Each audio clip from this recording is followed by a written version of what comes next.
knowledge, we all love money. I do for sure. So not just to grow, even to survive in today's days and age, one requires money to work for us, not just the vice versa.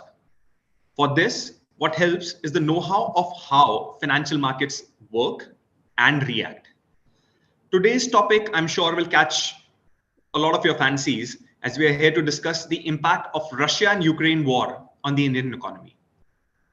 To discuss this complex and very important topic, we have with us today Mr. Krishnan Sharma, National Lead Training at HDFC AMC Limited. Mr. Sharma is an honors graduate in economics with close to 3 decades of experience in mutual fund industry. He has addressed more than 2,000 investment seminars and training sessions covering over 150 cities in India and overseas, which, by the way, could be well more than the number all of us have attended thus far. With the exception of Nirupam, I'm sure he would be somewhere in the race or the hunt, you may say. So he's here to be one of the best trainers and speakers in the industry as well. It's a privilege. So, and before joining HDFC AMC, he worked in various positions taking care of research, portfolio management services, and institutional businesses. Mr. Sharma, having worked with HDFC AMC for over 14 years now, is one of the pillars of HDFC Learning Academy. Accompanying him would be Mr. Nirupam Srivastava, VP Strategy at Hero Enterprises. Mr. Srivastava is responsible for strategy, new growth areas, and leveraging AI and blockchain across various businesses. He's a management professional with diverse experience in leading strategy, mergers and acquisitions, launching internal ventures, and VC investments across geographies. We look forward to an engrossing and informative session, sir. And over to you, Mr. Sharma.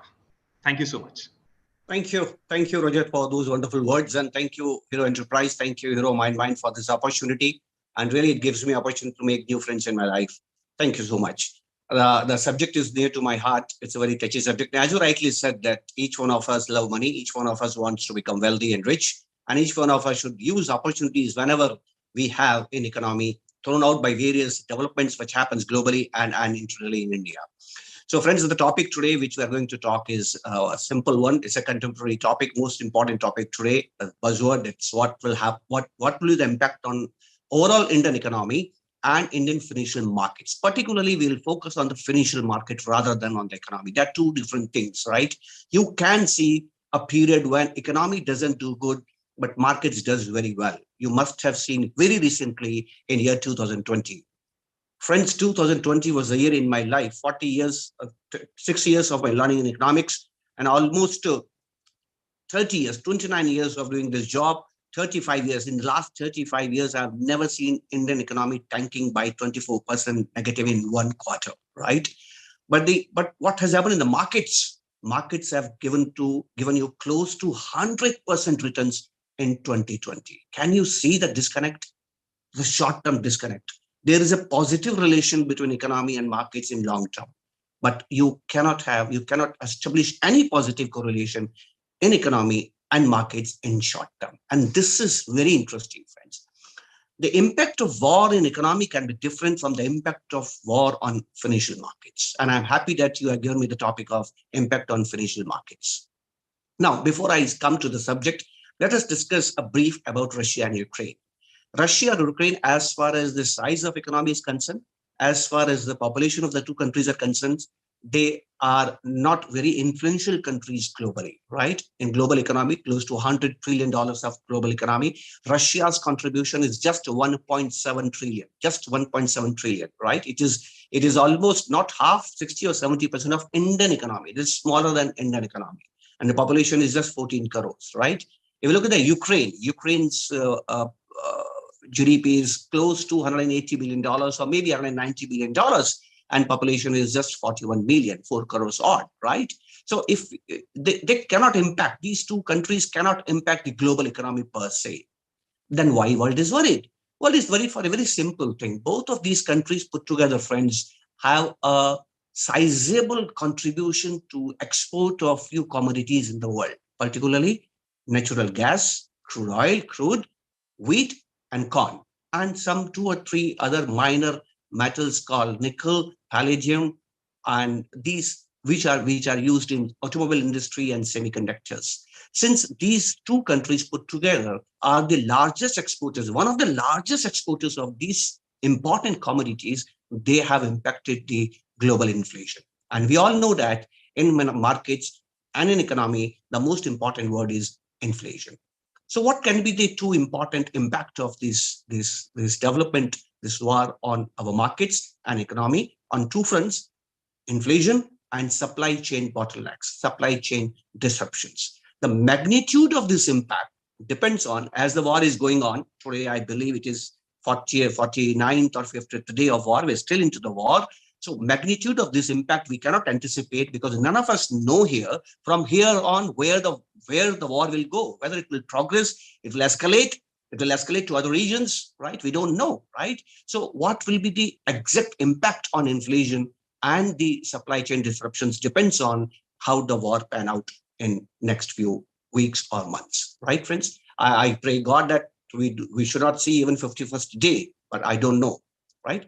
So what we will try to understand is what's exact impact in the India's financial markets. And when Rajat was referring to the impact on financial markets, friends, let me tell you one thing, something very interesting. One is our knee-jerk reaction, and one is our slow reaction. There's a person called Daniel Kahneman. He is called father of behavioral finance or father of behavioral economics. Before him, he got Nobel Prize in 2002. A very interesting development has happened in economics.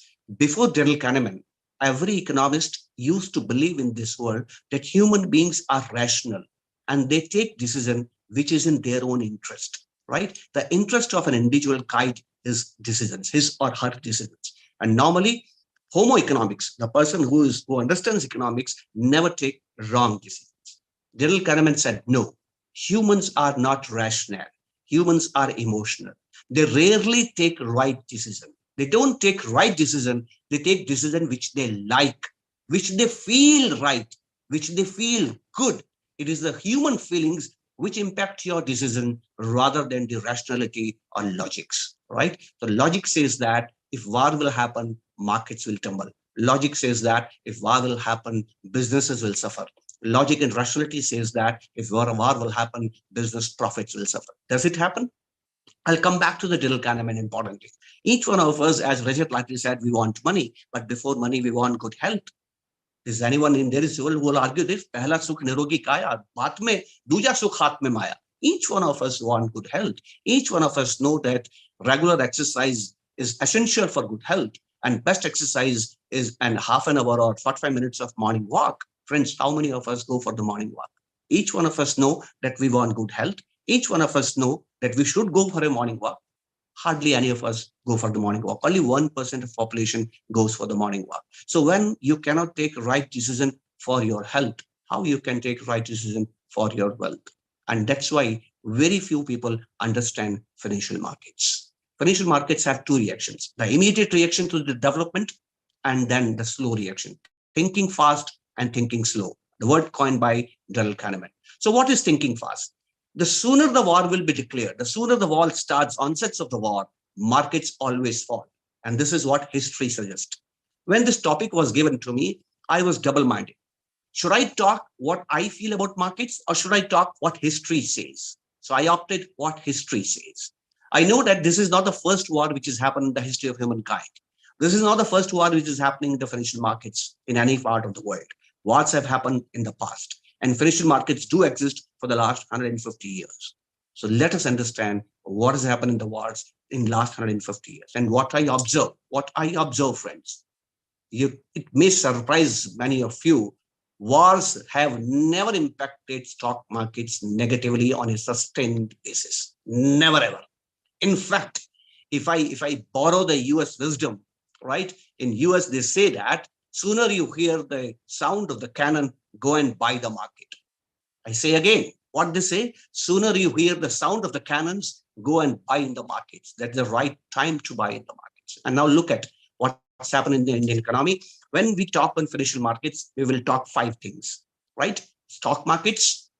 What is the financial market? A layman's language, Financial market is a market where the ownership of securities is exchanged, right? You can sell and buy financial securities. The financial securities can be ownership of the firms, ownership of the bonds, ownership of the commodities, ownership of the currencies, or ownership of the bullion. That is precious metals, right? So there are five broad financial markets, and we'll try to understand all these five financial markets, how they have responded to the Russia-Ukraine war. Now come to the first most important markets or most fascinating markets, and that's called equity markets.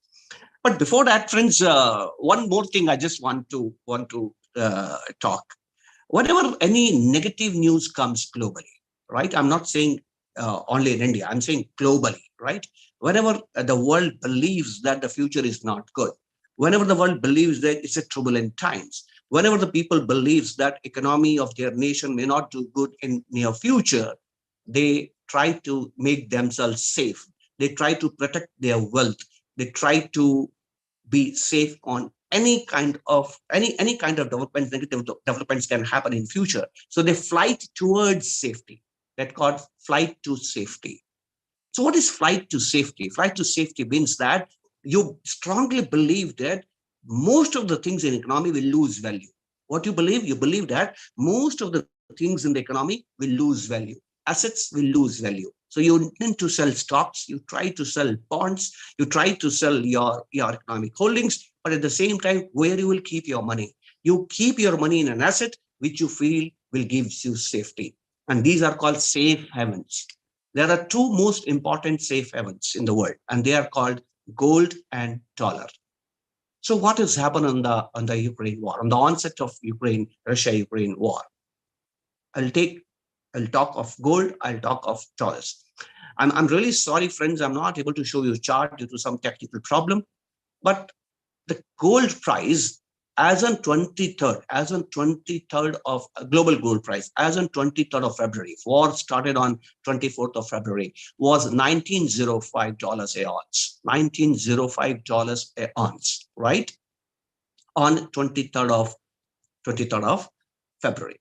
By next 15 days, somewhere at 8th and 9th March, next 2 weeks, there was a rise in gold prices of 2052. So it scaled almost $150, right? It gained almost $150, not even 10%, 7 or 8% rise, 7 or 8% rise in gold prices. And that says that people are worried about war. Why you buy gold? Because gold is an insurance. When none does good, gold does good.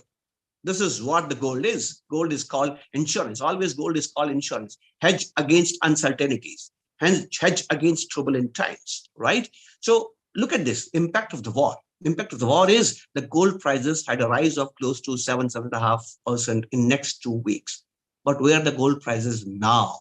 The gold prices now is at $1950. It has come down by almost $100. And the rise is only $45 since the war has started, right? It is not even 3%. And war is still on. War is still on. What does it mean? It means that the immediate reaction was war is dangerous to the world global economy, but the slow reaction is the impact of war is not deep on the economy because safe havens are losing their gains. Look at the dollar. Dollar at the onset of the war was 96. What is this 96? This is the value of dollar against six other major reserve currencies. There are 5 or 6 reserve currencies which countries wants to hold, right? So dollar price against the other reserve currencies, this is called dollar index, DXY index. It was 96 at the onset of the war, and within next 2 weeks, it scaled to the 99. But again, it came down to 97. So we see that both the safe havens, dollar and gold, were not perturbed by the Russia-Ukraine war. And that's very interesting and very important message I want to give you, friends, right? If safe havens start losing their value, it means that they are not worried about the negative impact on the world economy. But our concern is not world economy. Our concern is Indian economy, not even Indian economy, Indian financial markets. So let us come to the discussion of stock markets, the impact of stock markets. You must have seen what has happened in stock markets. Stock markets in India somewhere at the onset of the war, 24th of February were at 17,000 odd, 17,000 odd. They fell to 16,000, right? 17,500, so some 70,500 odd to 16,000. 1,500 point was the fall in the Indian stock markets. Turnover, the daily turnover on the Nifty also fallen. I'm talking of Nifty, not of Sensex, right? So Sensex at the onset of the war, the Nifty as the onset of the war was 17,500. It had a fall close to 16,000. One day it even went down to 16,000, somewhere at 15,800. That was the bottom we have seen post-war, so on 8th of March or 9th of March. And from there on now, yesterday's closing was close to 18,000. So what you have seen, the markets today, the stock markets today are higher than the level where they were on the onset of the war. Whatever fall has happened due to the war, the markets have recovered and the war is still on. And this is one very interesting message, friends, I want to give. And we will try to understand this certainly why this happens. And let me tell you, friends, as I told you, I am not going to share with you my perspectives. I am going to share with you what happened in the past, what has happened in the history. History always suggests that whenever war happens, few initial days markets fall, and after that market starts recover. And whenever markets recover, they recover before the end of the war. And they not only recover before the end of the war, they rise beyond the levels where they have started falling at the time of onset of the war. And that's something very interesting. It means that every war in this world, stock markets have gained, be it First World War, be it Second World War. Forget about the minor markets, friends. I'm really sorry. I just wanted to show you that interesting chart of Second World War. You know what Second World War is? Second World War happened between 1941 to 1945, 4 or 5 odd years. And friends, at the time of Second World War, 1945, the population of world was 280 crores. Out of that global population of 280 crores, 3% people died. 3% people, 5%, 5 crores soldiers and 3 crores civilians. 8 crore lives we lost in Second World War, but markets recovered before the end of the war. And that's very interesting. Markets even were sitting at 10% higher compared to the levels where the market was on the onset of the war, right? And this is about the Second World War. Let me come to the second important aspect of the market. Why it happens, I'll come to that later. But first, reaction of the markets, because from the reaction of the markets only, we'll try to understand the impact on the markets. Very simple. Why? Because I strongly believe that markets is the collective wisdom of the society, and there is no single person in this world who understands better than markets, right? So what is the impact of the war on the financial markets? Who's the best judge? The movement of the markets. And that's why I'm talking with you, the movement of the markets. Let us come to the price of the money, that is bond yields. The bond yields on 23rd of February were at 6.76, 10 years. I'm talking of 10 years. And for bond yields, very, very interesting thing I'm going to cover, friends. It will interest you because you come from the corporate world and you can see what's happening in your corporate treasuries. You can refer to your corporate treasuries and understand it, the impact of the war on the bonds. So 10-year bond yields at that time of onset of the war, 23rd of February, were somewhere at 6.78. Can you believe it? By 8th of March, I'm using the word 8th of March or 9th of March for crude also, for dollar also, for stock market also, for the bond also. By 8th of March, it was at 6.78, hardly any impact. In between, there was some volatility. In between, yes, from 6.76, it had a rise up to 6.9, from just a 14 basis point rise only. Just 14 basis point reaction to Russia-Ukraine war. Indian bonds have ignored it. Indian bonds have ignored. Although most of us strongly believe that it will create inflation, even then Indian bonds ignored it. But Indian bonds today are at 7.19. Why this rise from 6.77 to 7.19 is not war, friends. It is the rise in interest rates by Federal Reserve. It means that Indian bond market are more worried about the US bond yields and US Federal Reserve discount rates rather than the Russian-Ukraine war. And this I'm saying when market strongly believes that Russia-Ukraine war may result in higher global inflation. Come to the third market. And before coming to the third market, I just wanted to share something very useful for the corporate business. Friends, this is called spread. because all the corporates are concerned about the spread between the government securities and the corporates. Corporates do borrow from the markets. They normally borrow for 1 year, 3 and 5 years. Rarely they borrow for longer periods. So I compare it with 5 years, 5-year bonds. So at the onset of the war, the 5-year bond, the price of the 5-year bond was somewhere at 6.3%, 6.3% or so. Today it is 6.37%. Just hardly a 7 or 8 basis point rise. As I told you, in the case of 10-year bonds, the rise was only 14 basis point. But this is not interesting. What is interesting, friend, is the spread between AAA rated security and a 5-year bond. For a 5-year bond, I'm saying the spread between a AAA rated security and a spread between a government security in 2019. January 2019 was almost 1.3%. It means that if government was borrowing at 5%, corporates, AAA corporate used to borrow at 1%, 1.3% addition to it, 6.3%. But today, even after war, the spread between AAA corporate and the government yield is just 10 basis point. What does it mean? It means that if government borrows for 5-year bonds at 5%, corporates can borrow at 5.10%. If government borrows at 6.36%, corporates can borrow at 6.46%. And that's a huge change which we have seen in last 2 years. I will say that corporates of India are better placed as far as the borrowing is concerned compared to 2 years ago, even after war. And at the onset of the war, this spread was even lower on that day. What does it mean? It means that corporate balance sheets have become healthy.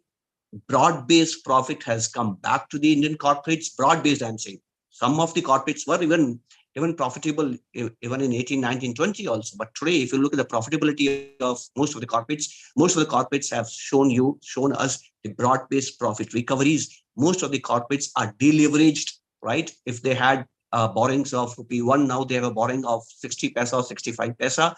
Since they have deleveraged, they have better profits, they have healthy balance sheets. The spread between corporate bonds and the government bonds have come down, and there is no impact or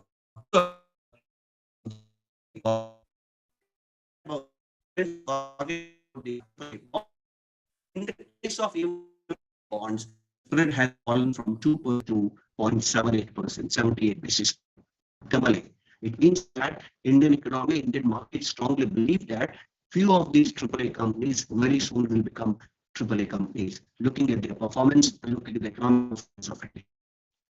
What I have seen, impact of the war, if it does not happen on the bond, how it can happen on the overall economy. And finally, I'll share with you the most important tool which we guys or anyone tries to use to predict the recession or to predict the impact of any development in the markets. The best tool in your hands, particularly to forecast the short-term impact on the markets, is called yield curve. What is yield curve? Yield curve is a simple concept which suggests that interest rates for the different periods, interest rates you pay for one month, 3 months, 6 years, 5 years, 10 years, 30 years, right? That's called term structure of interest rates. And when you plot these figures in a graph, that's called yield curve. So before the starting of the war, I'll just narrate to you that those numbers. On 1/2/2022, 1st February 2022, the 91 days yield was 3.59. After the war, the 91 days yield was 3.92. So 40 basis point rise.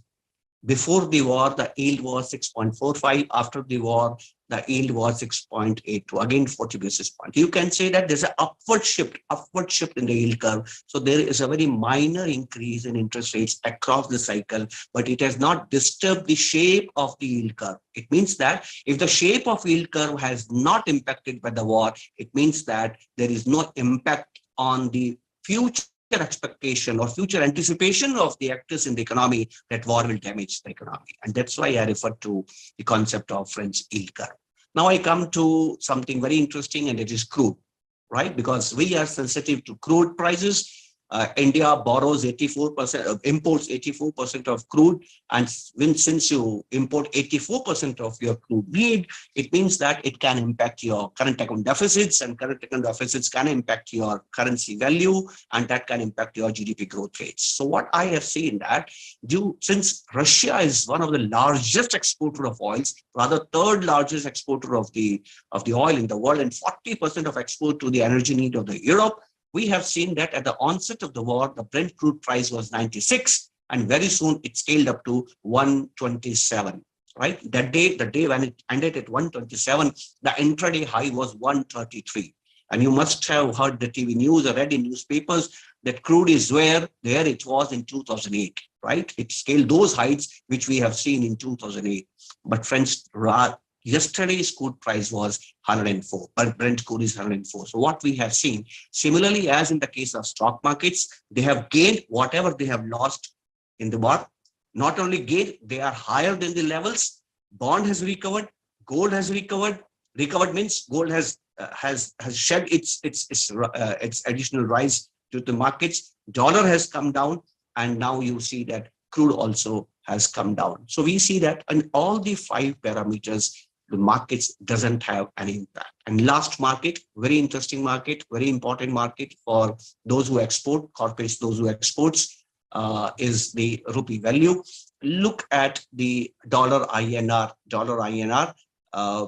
At the onset of the war, the dollar was somewhere at 74.59. And yesterday it was somewhere at 76. Last June, which I have seen, is 76.14 or so. So how much the dollar rupee has depreciated? Rupee has depreciated just by 1.5 rupee or 1 rupee 70 paisa or so, right? The highest it went up to was on 7th or 8th of March at 76.96.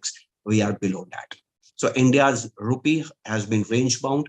It has not lost value. It has not lost value even after the rise in Fed rates. So that gives you an indication that all the 5 markets strongly believes that the war of Russia and Ukraine perhaps may not have very serious implications, very serious damaging impact on Indian economy and Indian financial markets, friends. So this is what, friends, I just wanted to cover with you from a monologue point of view, that how it impacts you. But one thing I just want to tell you, what can be the biggest negative impact of these markets? The biggest negative impact of this market, friends, is a serious one if it happens. And that is deglobalization.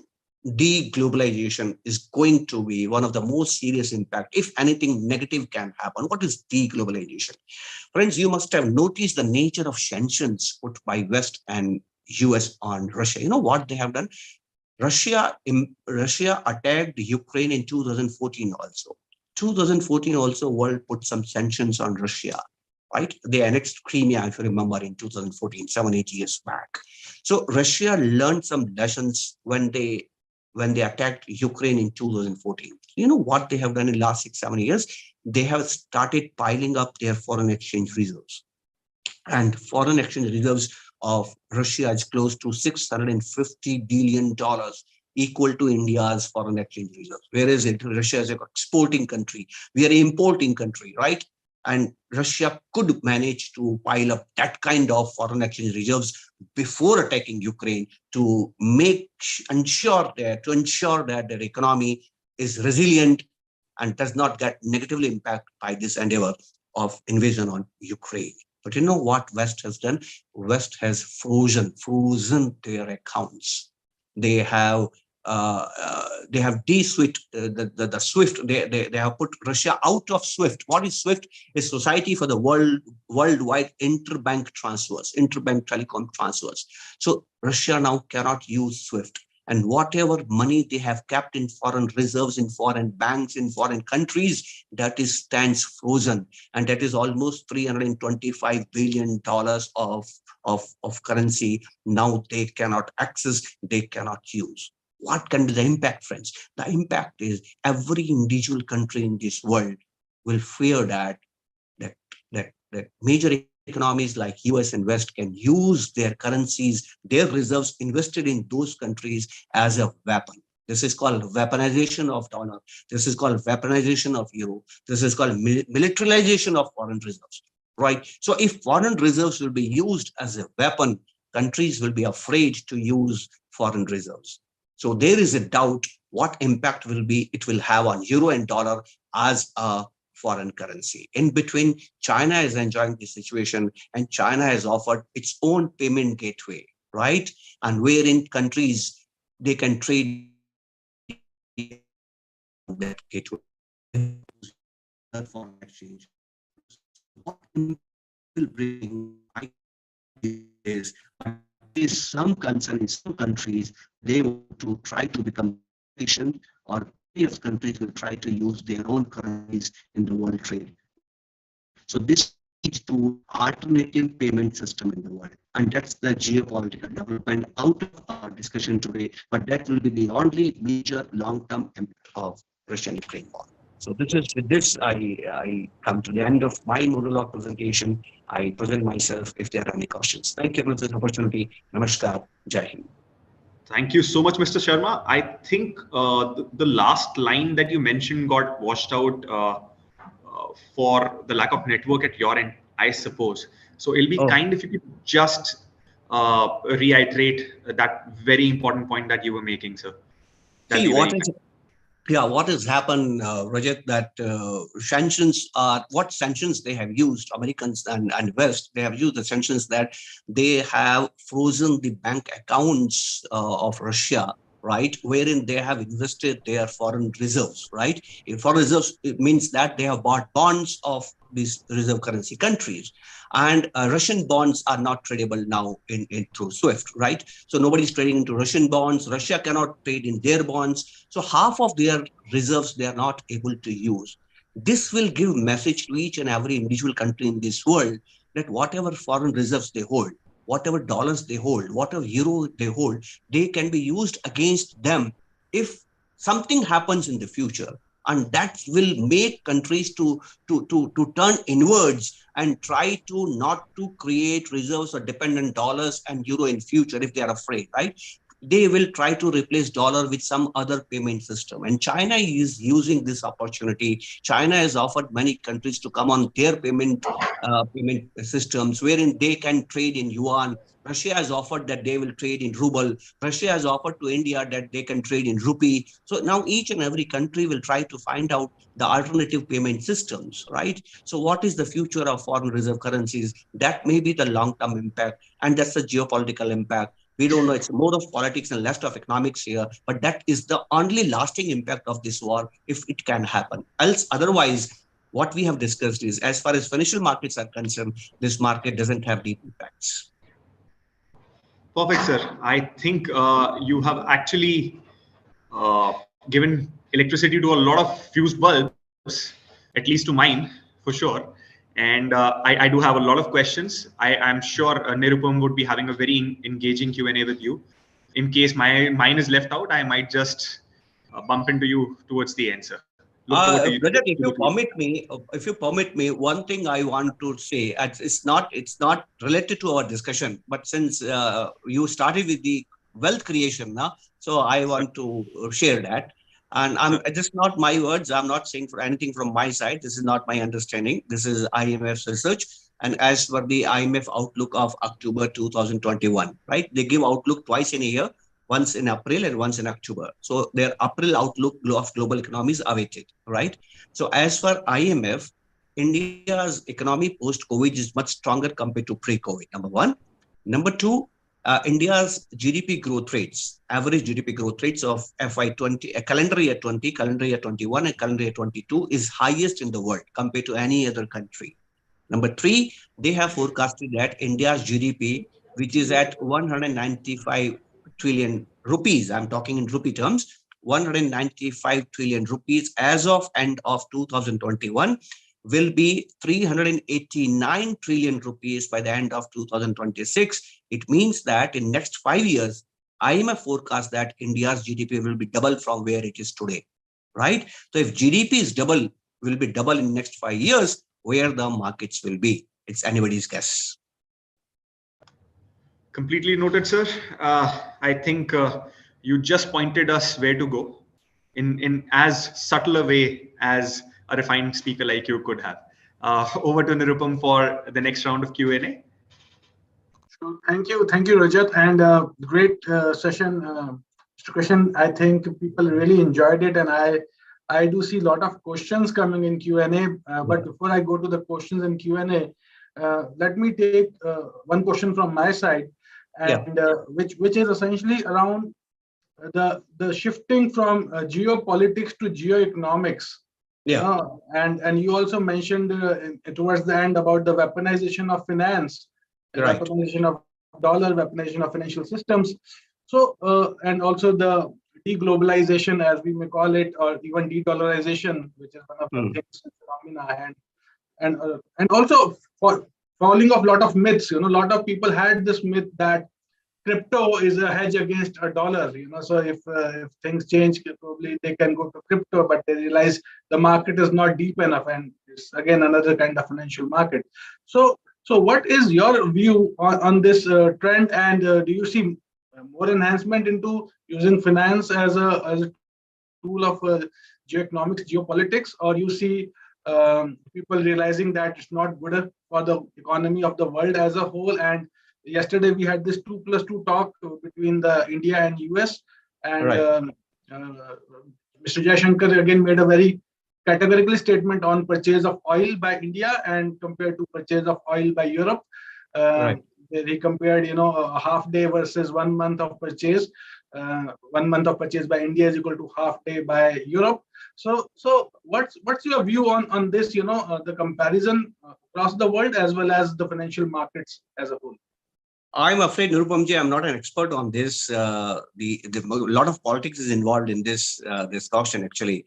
But let me submit one thing, that the world depends on two countries.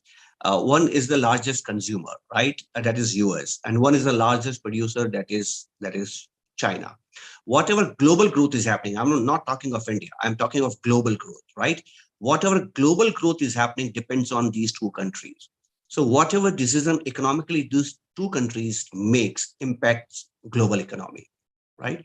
So if you look at China is looking inwards. Now, China is not depending on exports because China's exports cannot rise now. The reason is very simple, Nirupamji. One very interesting thing has happened in China this year, rather last year, that China has become a declining society. What does it mean? That now on in China, the number of people dying will be more than number of people taking birth.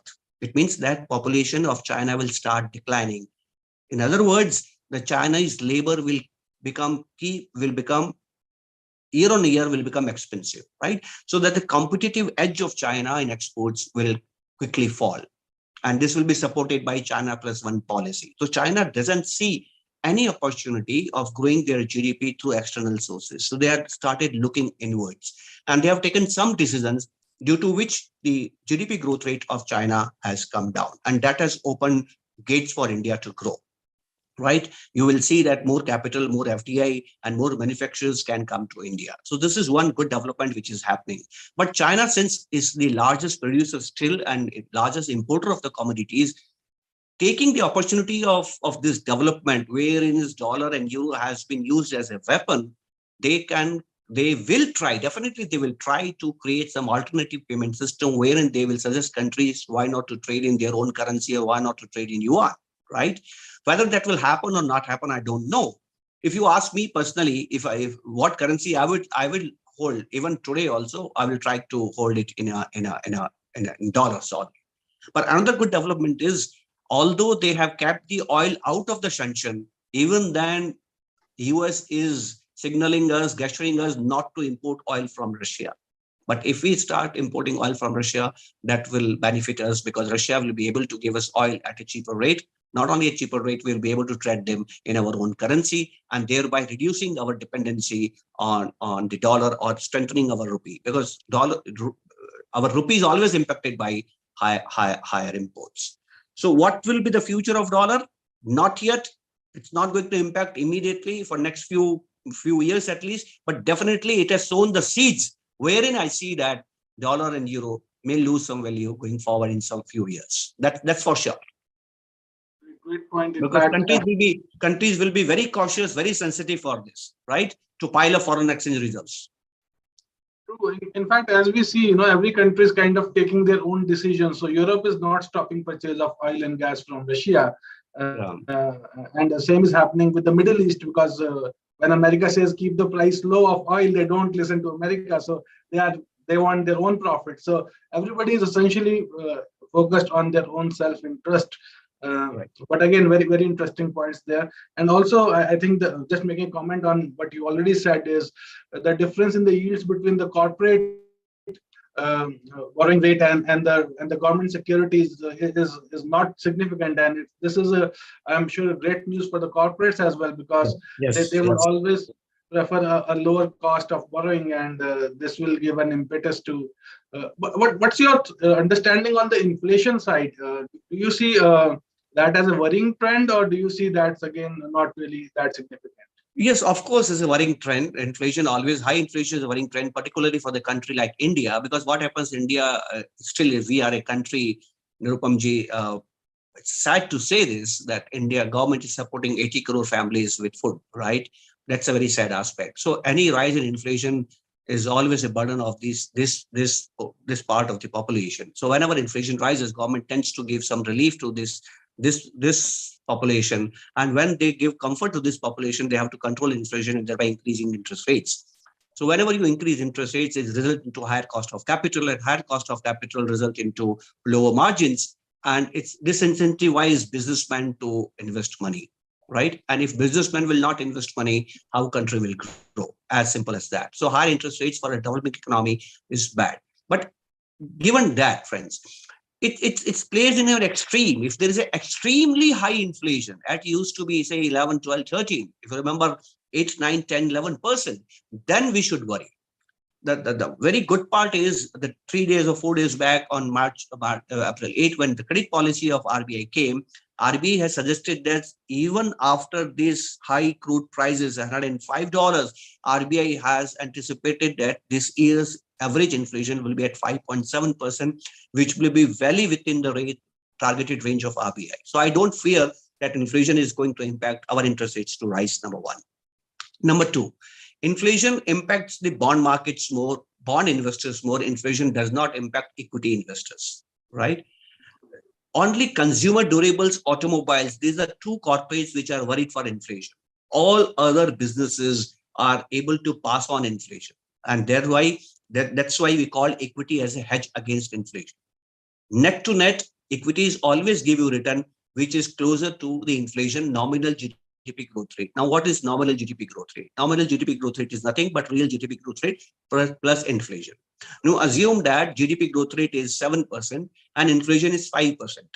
Market will give you a return of 12%. And now assume that inflation rises, right? Interest rate rises and inflation rises by 2%. And GDP gives you 7% growth rate. 7% growth rate plus 7% inflation, 14%. Now markets will give you 14% return. It means that inflation has no negative impact on markets. When are markets worried? The markets worried when inflation rises, but corporate profit falls. Not few corporates, all the sectors put together, right? All Nifty 11 sectors. When every corporate loses profits, it means that GDP is not growing, but inflation is growing. In economics, we call it stagflation. When stagflation happens, then only one should be worried. In fact, this quite links into the question from Sanjeev. Sanjeev is asking, if the war is not impacting Indian market, then why construction material prices like cement, steel, and HSD are steeply increasing day by day? So would you like to comment on this? As I told you, it has impacted inflation, not the markets. They are two different things. If it will lead to hyperinflation, then only it will impact markets. See, try to understand one thing. If a country doesn't grow with inflation, if we are into a situation which signals that we are into a stagflation, then only market reacts. If GDP keeps growing in spite of inflation, right, then it will not impact markets. Now you look at the case of India.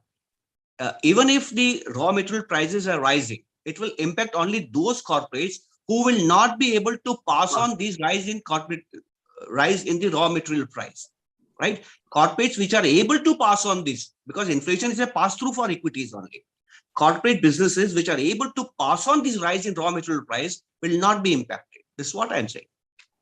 Absolutely right. So the markets actually will adjust, and I think Sanjeev's question is more on the supply side constraint. What means that overall you will not be able to see impact on the overall market. You will see that few of the corporates will have higher profits, and few businesses will have lower profits. See, utilities, power, energy, banking, all this will gain. When inflation will be higher, your rupee will lose value. The moment your rupee will lose value, dollar will become expensive. So pharmaceuticals, export-oriented units of businesses and ITs will gain. Who will lose? Automobiles, consumer staples, and consumption. They will lose, right? So their loss is others' gain. Overall, markets will see the impact. So Sanjeev, I think, is more focused on the economy and not on the financial markets. But so as Sanjeev, as Mr. Krishnan said, that financial markets will remain more or less immune with inflation. Overall economy is probably due to either the input cost price, as he said, that raw material cost price might have gone up or oil might have gone up, or some sort of supply side constraints which might push the price up. But from a market perspective, as he mentioned, that it's the pass through. The industries are able to pass. Very well said, Nirupam ji. I can suggest it through one more way. One more. Look at the credit policy of RBI this time. What they have done in credit policy, they have reduced the GDP forecast from 7.7% to 7.2%. Right? So yes, the impact of war is visible. The impact of war is higher inflation, and the impact of higher inflation is lower GDP growth rate. That's visible. Now come to the markets. Have you seen that kind of fall in the EPS estimates? No. The EPS estimates continues to be in double digit, 15% plus, right? Corporate profits, after a gap of 7 years, corporate profits have started rising. It's a cycle change in corporate profits. Now, very interesting thing I'll say, I should not say this, but this is what one should try to understand. Government is not in a position wherein they can afford that businessmen start feeling that they cannot generate profits, because already capital formation was not happening for last 7 years. And since capital formation was not happening, it resulted into continuous fall in GDP growth rates. India is in a cusp of recovery, and government will ensure everything to give confidence to the businessman that they can generate profits. So what is the signal? Signal is the revival in credit growth. So RBI has given you two figures. RBI has forecasted you lower GDP growth rate, but RBI is at the same time forecasted you higher credit growth rate. Now, can you explain these two things? So this is something very interesting which is happening. In fact, so I started my discussion from this only. Don't try to link economy and markets on a short-term basis. They don't have positive correlation in short term. Right. So I have another question coming from Vijay Rajaraman. He's, I think, taken on your comment on China. So what he's saying is, when do you think India can catch up with China, and what it means for India and Indians to get there? And he's also questioning in terms of self-reliance of India on technologies like semiconductors, how important it is. So basically two questions clubbed into one, but I will let you answer in whatever order you feel.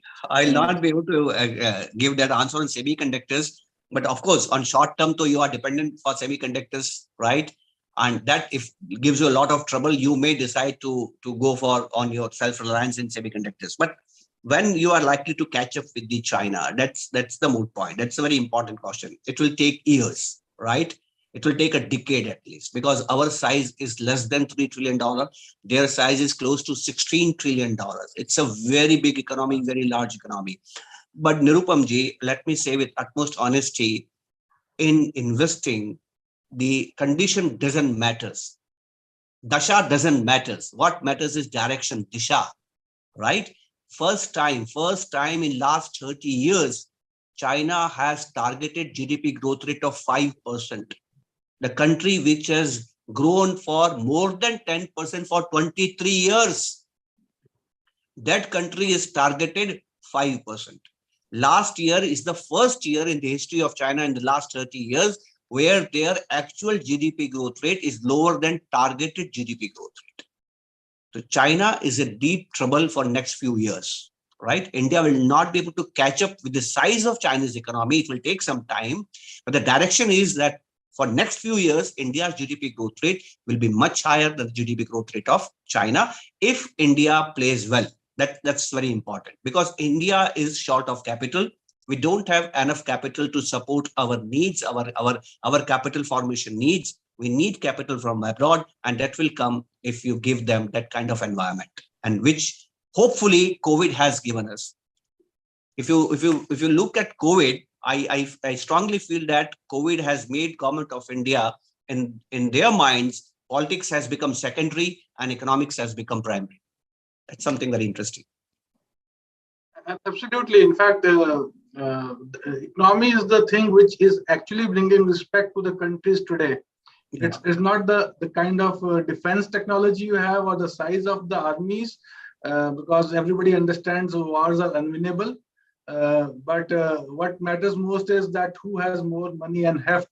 And going back to Rajat for his initial comment, and for you also rightly correcting it that health first and wealth second. So the focus should be on health and wealth. Again, any last comments, Mr. Krishnan, you want to make? Then I will hand over to Rajat for closure. The only one thing, sir, if you're managing a treasury of your enterprise, then you should be worried about the day in, day out movements of the markets.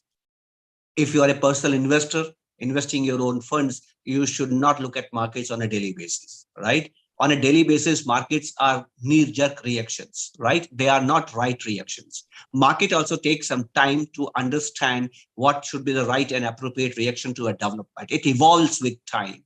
And it has, so if you want to understand how market reacts, is the simplest way is try to find out what is happening now when it has happened in the past.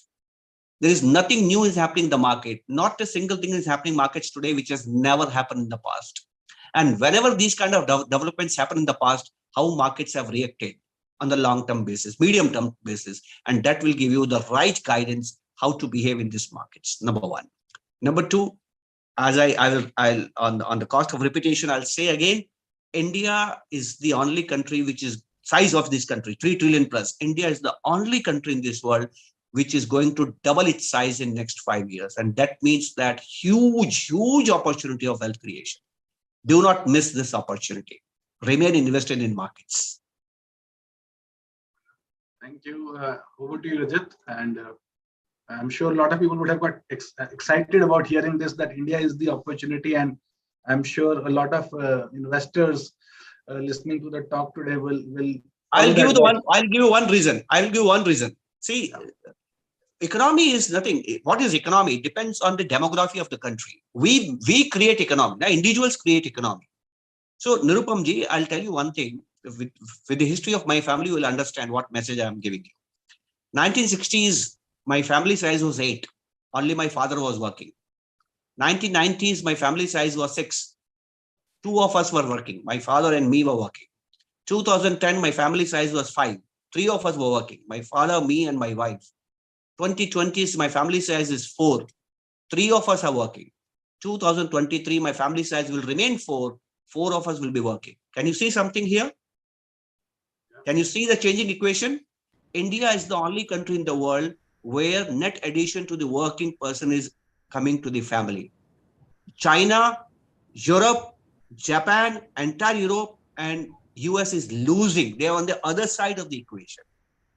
And as a student of history of economic development, any country in this world was in the prime of economic growth when the whole of the family was. That is working population dependency ratio. And that's the biggest reason why next 5-10 years is good for India. And for you also is very good, because when everybody will be working, the wage pressure will come down. And that will impact. You can observe it from the corporates now, from technology, IT companies. Look at the IT companies. There was no wage growth for the last 10 years. It happened only last year.